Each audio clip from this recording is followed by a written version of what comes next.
Hello, friends, and welcome again to those of you who are returning to the reading, and welcome all of you, any of you who have not joined us before. The Zohar is an extremely precious gift. It's a distilled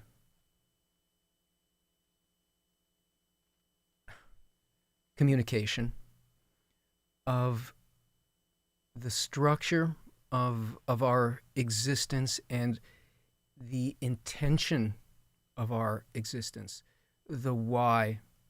It's an expression in this communication, an expression of, well, we don't have words to describe such a thing, really, but it's an expression of love, a fulfillment intended, along with all of the adventure and challenging experiences that we undergo. It's brought to fulfillment through limitations that we feel and overcome. And it's a very special work because of its completeness.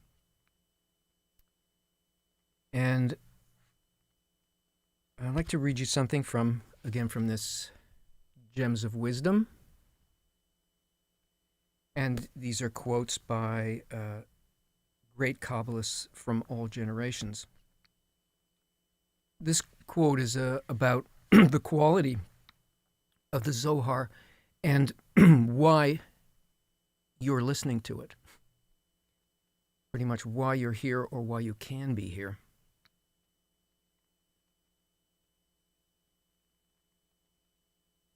This is by Bala Salam, Master of the Ladder, who is in the teaching lineage out of which B'nai Baruch and Kabbalahinfo and all that, he is in the lineage of our teachers. Rashbi, and Rashbi is the Rav, the leader of the group that wrote this book.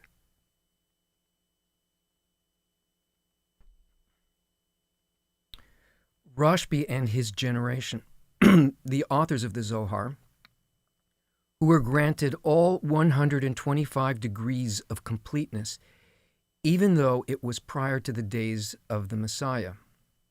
Messiah meaning the complete fulfillment of humanity as a voluntary movement of growth within us. Even though it was prior to the days of the Messiah. It was said about him and his disciples, a sage is preferable to a prophet. Hence we often find in the Zohar that there will be none like the generation of Rashbi until the generation of the Messiah King. This is why his composition made such a great impact on the world, since the secrets of the Torah in it occupy the level of all 125 degrees. Hence, it is said in the Zohar that the Book of Zohar will be revealed only at the end of days, the days of the Messiah. This is so because we've already said that if the degrees of the students were not at a full measure of the degree of the author, they will not understand his intimations, since they do not have a common attainment. And since the degree of the authors of the Zohar is at the full level of 125 degrees, they cannot be attained prior to the days of the Messiah. It follows that there will be no common attainment with the authors of the Zohar in the generations preceding the days of the Messiah. Hence, the Zohar could not be revealed in the generations before the generation of the Messiah.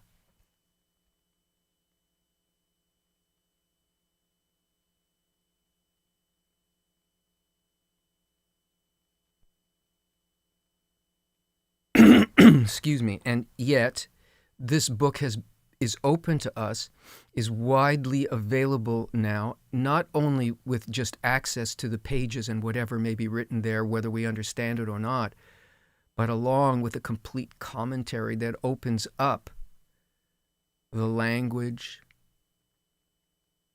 the structural intimations about how we are constructed from the absolute unity into a place of separation for the purpose of a conscious returning.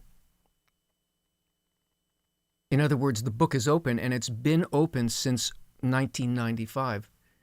What does that tell us about where we are in terms of what he calls the complete fulfillment of society, or the days of the Messiah King?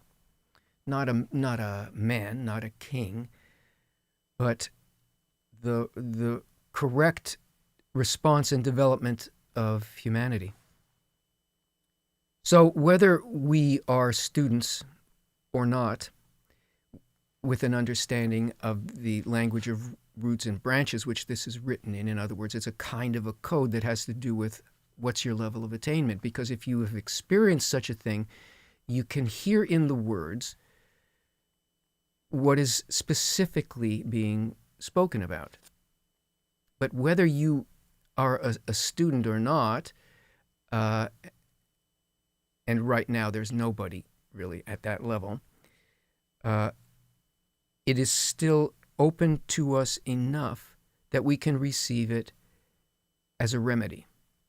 That is, we can feel it, whether or not we can register it or attain it on our own. We can feel in some way what it's doing for us, its rightness, how it corrects and aligns us and opens things to us that are above the type of mind and heart that we possess right now. So, and there is a basic requirement. The first requirement is to not attach material meaning to any of the words that we're going to hear. Hard thing to do. But let me give you a few examples of vocabulary that we're going to meet maybe in the first couple of pages here. And what these things actually mean, and why we shouldn't depend on our former education as to what the Zohar is speaking about. Creator. It means not God according to religion, but a complete upper force of light, an intention that oversees all aspects of reality, is interwoven with it, part and parcel of it, and is, you could think of as a force that guides absolutely everything. That is, it's a superior force. It is the superior force out of which all lower forces, they all depend on it. Torah is not the book, not the 5 books of Moses or the Bible per se, although it's related to it. It means instruction by the light. That is a system of life in which we undergo the changes that I mentioned before. It's an intentional thing that raises us to a higher level. World. It's a perception of reality. It's a state. It's a state which a person is in, but it is one of the great divisions of our attainment of reality. Israel.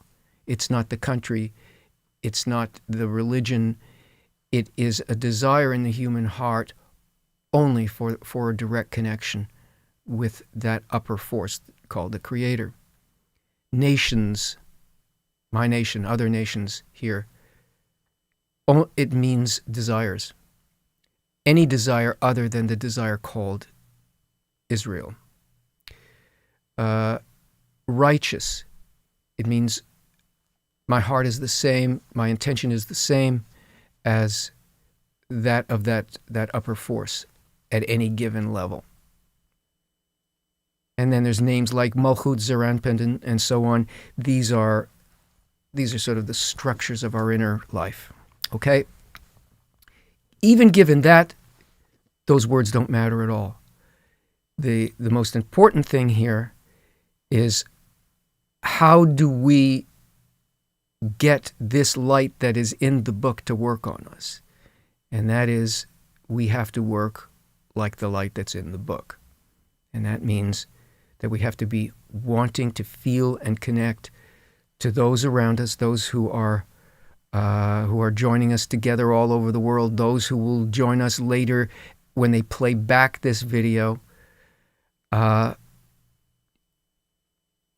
We have to feel that web of connection between us, and then we can attract that light that reforms, that heals, that is a remedy. So we have with us lots of friends. From Belgium, from Ireland, from Spain, from Colorado, Germany, Mississauga, Ontario, Torino, Tokyo, Bogota, New Jersey,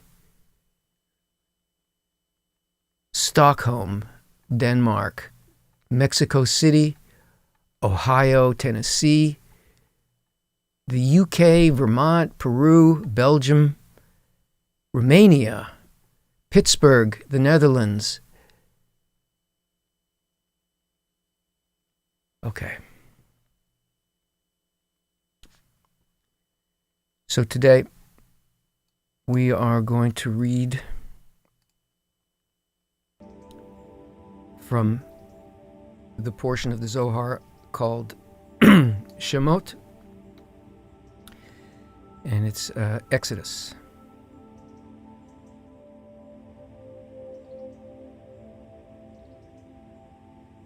Feel everybody, feel the space between us, connect it to the upper force that is evolving us.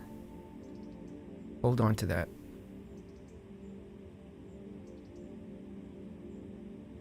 And the wise will grow as the brightness of the firmament. The wise are those who gaze at the wisdom, one who attained wisdom, since wisdom is called the light of the eyes, and attaining it is called looking. Woe unto people who do not know and are not careful with the work of their Creator. This is so because each day a voice comes out of Mount Horeb and says, Woe unto people, for they slight the work of their Creator. Woe unto people from desecrating the glory of the Torah. Anyone who engages in Torah in the world and acquires good deeds inherits a whole world. And anyone who does not engage in Torah in this world and does not do good deeds inherits neither this world nor the next world.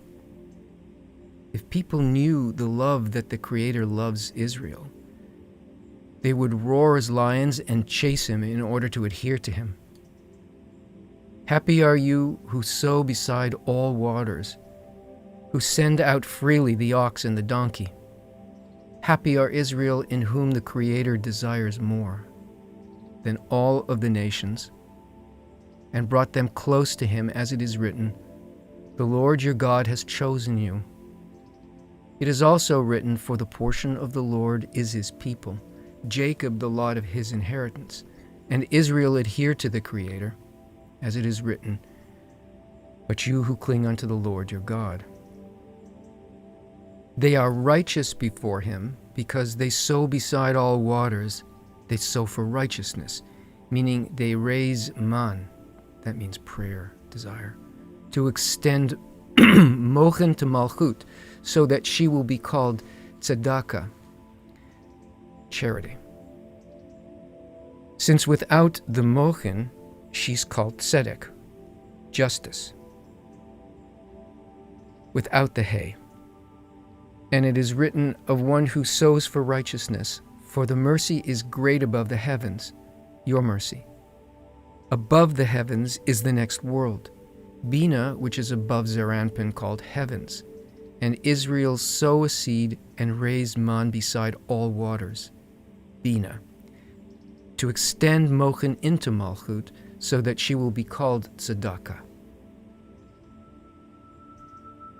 Sages are more important than prophets at any time, since prophets are sometimes imbued with the spirit of holiness and sometimes not. But the spirit of holiness is not removed from sages for even a moment. They know what is above and below. They do not need to reveal. Were it not for sages, people would not know what is Torah and what are mitzvot of the Creator, and there would be no difference between man's spirit and the spirit of a beast. My beloved has gone down into his garden, into the beds of spices. His garden is the assembly of Israel, Nukva, because she's the bed of spices, for she consists of various spices and scents of the next world, Bina. When the Creator descends to that garden, the Nukva, meaning all the souls of the righteous, are crowned there and receive Mochin and illuminations. Mochin is mind or brain. They all emit scent, as it is written, "How fair is the smell of your ointments than all the manner of spices, which are the souls of the righteous, called spices." It is after them that the Nukva is called the bed of spices. All those souls of the righteous who were in this world, and all the souls that are destined to come down to this world, are standing here in this garden in the Nukva. Happy are the righteous, whose will is to always adhere to the Creator. As they always adhere to Him, He has always adhered to them and never leaves them. All things in the world depend on repentance and on prayer, that a man prays to the Creator. It is all the more so with one who sheds tears during his prayer, for there is no gate through which these tears do not come. It is written, "She opened it, and I saw the child." Opened is divinity, who stands over Israel like a mother over her children, opening always in favor of Israel. When she opened and saw the child, a delightful child, Israel, who always sin before their king and promptly plead before the Creator, repent and cry before Him as a son who cries before his father. It is written, "And behold, a boy that wept. Since he wept, all the harsh decrees in the world were removed from him." Hurry, my beloved, and be like a gazelle or a young hart. Every yearning that Israel yearned for the Creator is the yearning of Israel that the Creator will not go and will not walk away, but run like a gazelle or a young hart. No other animal in the world does what the gazelle or the hart does. When it runs, it turns its head slightly to the place from which it came. It always turns its head back. This is what Israel said, "God Almighty, if we cause you to depart from among us, may it be that you will run like the gazelle or the young hart." This is because it runs and turns its head to the place that it left and the place where it was before, which it left and fled from there. This is the meaning of the words, "Yet in spite of this, when they are in the land of their enemies, I will not reject them, nor will I so abhor them as to destroy them, breaking my covenant with them." Another thing, the gazelle sleeps with one eye and is awake with the other eye. This is what Israel said to the Creator, "Do as the gazelle does, for he who keeps Israel will neither slumber nor sleep." Remember your friends. It's not you alone who is listening. It's not you alone who is being corrected. It's the connection that's being connected. And that is the correction. It's all of us together because we are one soul, like that light that created us. Remember the friends. This is Rabbi Shimon when he opens his mouth to begin to engage in Torah. All the thrones, all the firmaments, all the merkavot, and all who praise their master, listen to his voice. There is none to begin and say songs, and there is none to complete his singing. In other words, one who stands in the middle of the singing do not complete their song, because they all become attentive to the voice of Rabbi Shimon, until an utterance of a mouth is heard through all of the firmaments and below. When Rabbi Shimon concludes engaging in the Torah, who saw songs? Who saw joy of those who praise their master? Who saw the voices that walk in all the firmaments? It is for Rabbi Shimon that all the souls and angels come and kneel and bow before their master, and raise the fragrances of the perfumes in Eden, illumination of Chokhmah, all the way to Atik Yomin. And this is for Rabbi Shimon. Rabbi Shimon sat, and Rabbi Elazar his son stood and interpreted the words of the secrets of the wisdom. His face was shining like the sun, and the words were spreading and flying in the firmament. They sat for 2 days. They neither ate nor drank, and they did not know if it was day or night. When they came out, they knew that 2 days had passed without them eating a thing. Rabbi Shimon called out about it, and he was there with the Lord 40 days and 40 nights. He neither ate bread. And if we, who were rewarded with adhesion with the Creator, were so for 1 hour, having been in the light of the Creator for 2 days, not knowing where we are? Moses, the text testifies, that he was there with the Creator 40 days. When Rabbi Chaya told the story to his father, Rabbi Shimon ben Gamliel, he was bewildered. And he said, Rabbi Shimon bar Yochai is a lion, and Rabbi Elazar his son is a lion, and Rabbi Shimon is not like all other lions. It is written about him, when a lion roars who will not fear. And if the worlds above shiver from him, we do even more. He is a man who never declared a fast for what he asked and prayed. Rather, he decides and the Creator keeps. The Creator decides and he revokes what is written. Ruler over men shall be the righteous, even he that rules in fear of God, meaning the Creator rules over man and the righteous rules over the Creator.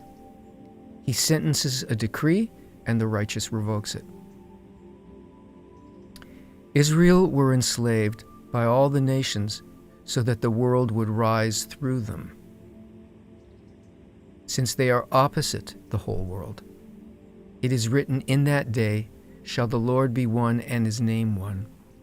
And as the Creator is one, Israel is one. As it is written, one nation in the land. As the name of the Creator is one and spreads in 70 names, Israel are one and spread into 70. The cry is greater than all of them, for the cry is in the heart. It's closer to the Creator than a prayer or a sigh, as it is written, for if they cry unto me, I will surely hear their cry. One who prays and cries out until he can no longer move his lips, this is a complete prayer. That is, in the heart. It's never returned empty, but is accepted. Great is the cry for the man's tears, a man's sentence from all of his days. Great is the cry that governs the quality of din, justice, above. Great is the cry that governs this world and the next world. For a cry, man inherits this world and the next world, as it is written, then they cried unto the Lord in their trouble, and he delivered them out of their distresses. When a thought came before the Creator to create the world, all the worlds rose in one thought, and in that thought they were created. As it is written, in wisdom have you made them all. And in that thought, which is wisdom, this world and the world above were created. His right leaned, and he created the world above Zeranpin. His left leaned, and he created this world, Malchut, as it is written, my hand has laid the foundation of the earth, Malchut, and my right hand has spread out the heavens, Zeranpin. When I call unto them, they stand up together. All were created in a single moment. And he made this world corresponding to the world above. And all that there is above, his likeness appeared below. Thus there is nothing below without a root in the upper worlds. It's written of man that he made man in the image of God. It is also written, you have made him a little lower than God. If people so cherish their deeds that they are lower than the dust of the well, for they are lowered by the klipot, the shells that cling to the dust of Malchut, called well, how will they come to pump out abundance from the well? He chose the upper ones, the angels, and he chose Israel. He did not call the upper ones sons, but called the lower ones sons. As it is written, you are the children of the Lord your God. He called them children, and they called him Father. As it is written, for you are our Father. And it is written, my beloved is mine, and I am his, meaning he chose me, and I chose him.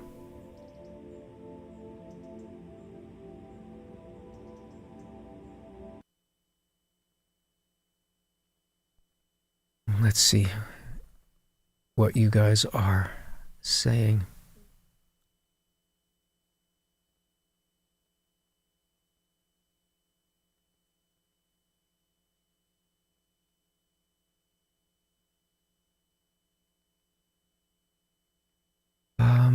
I thought I saw a question there, and I think it was a question about the Messiah. And it was something, I'm not finding it right away. It was something about, so it's not historical, it's not a historical thing, and not a material lineage.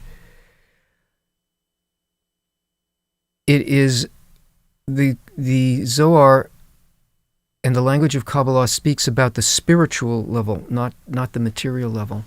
And we understand, or let's say feel, the spiritual through a set of senses that are governed by time and place. And in order to speak even the most basic idea of what you will find in spirituality, it appears to us that it is like a physical lineage and historical. But the quality of spiritual objects or spiritual experience is above time and place. It's like those last few sentences in that last paragraph about it happens in one thought. And our bonding, the result of the correction of the work that we do and the healing that we get through this, and the actual work of the method of Kabbalah, brings a person to a similar inner quality to that thought in which, at every level, in which everything happens all at once as a result of what is intended. And that we feel as enormous fulfillment, great beauty, and it is a complete fulfillment, and it has to be done consciously. Here we receive an opening. It's shown to us that the doors are not blocked, and then we have to come to learn how to do this work so that it becomes that the righteousness of becoming like and agreeing with the acts of the Creator or of the upper force is an act of free will. This is something we want to change our heart so that it's like that. I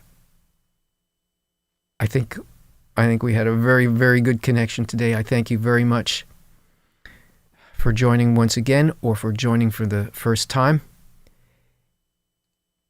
And we'll meet again next Tuesday.